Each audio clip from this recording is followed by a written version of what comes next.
wabarakatuh. Kali ini kita akan belajar mengenai teks eksplanasi. Kalian sudah tahu belum teks eksplanasi itu apa? Nah, kalian bisa sambil baca di buku paket bahasa Indonesia ya. Nah, ini sambil menjelaskan, teks eksplanasi adalah teks yang menjelaskan mengapa dan bagaimana suatu fenomena bisa terjadi. Nah, jadi intinya teks eksplanasi itu merupakan teks penjelasan apapun yang memiliki struktur fenomena. Lalu ada ciri-ciri teks eksplanasi. Yang pertama, memiliki struktur teks. Yang kedua, bersifat informatif.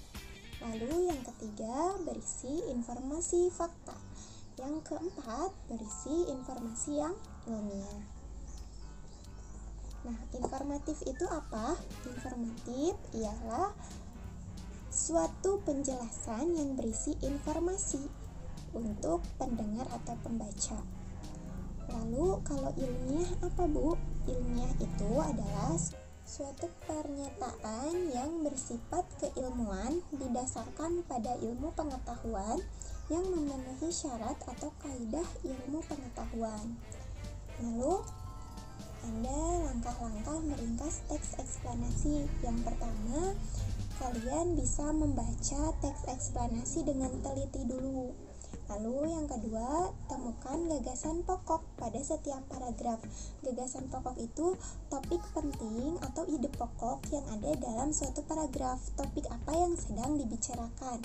Lalu yang ketiga, susunlah gagasan pokok yang telah ditemukan. Jadi kalau kalian sudah menemukan ide pokok, susun menggunakan kata-kata sendiri.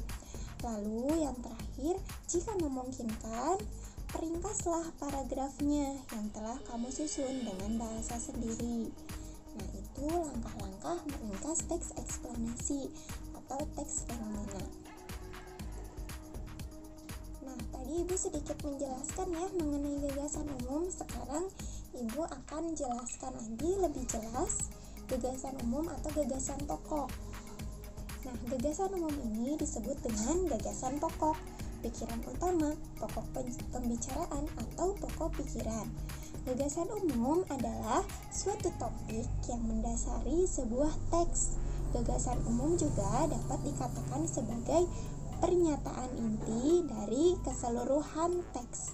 Jika kalian mencari gagasan umum dalam satu paragraf, berarti kalian sedang mencari pernyataan inti dari satu paragraf itu. Lalu bagaimana cara menemukan gagasan utama? Langkah-langkahnya itu, yang pertama, bacalah teks dengan cermat. Lalu temukan kalimat utama pada setiap paragraf. Simpulkan gagasan umum melalui kalimat utama. Jadi kalian harus teliti dalam menganalisis suatu teks, bahkan dalam satu paragraf. Lalu kita masuk ke struktur teks eksplanasi. Teks eksplanasi itu memiliki 3 struktur. Yang pertama, identifikasi fenomena atau sering disebut pernyataan umum. Paragraf ini memuat mengenai topik yang akan dijelaskan, proses terjadinya atau keberadaannya. Lalu yang kedua ada rangkaian sebab akibat atau disebut dengan fenomena, rangkaian fenomenanya. Berisi mengenai detail penjelasan proses terjadinya suatu hal yang akan kalian jelaskan. Lalu yang ketiga ada interpretasi, kesimpulan mengenai topik atau fenomena yang sedang dijelaskan. Selanjutnya ada kaidah kebahasaan teks eksplanasi. Yang pertama, menggunakan istilah ilmiah.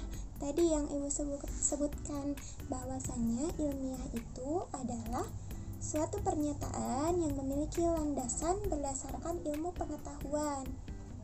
Lalu yang kedua, memiliki konjungsi waktu atau kausal. Konjungsi kausal ini sebab akibat.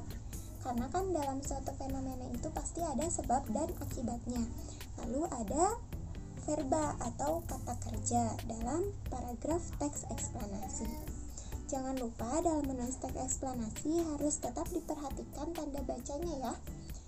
Nah, misalkan nanti kalian membuat teks eksplanasi proses terjadinya fotosintesis.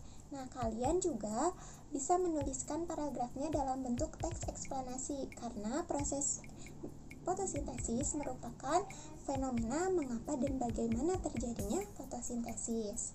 Begitupun dengan fenomena atau proses-proses terjadinya yang lain.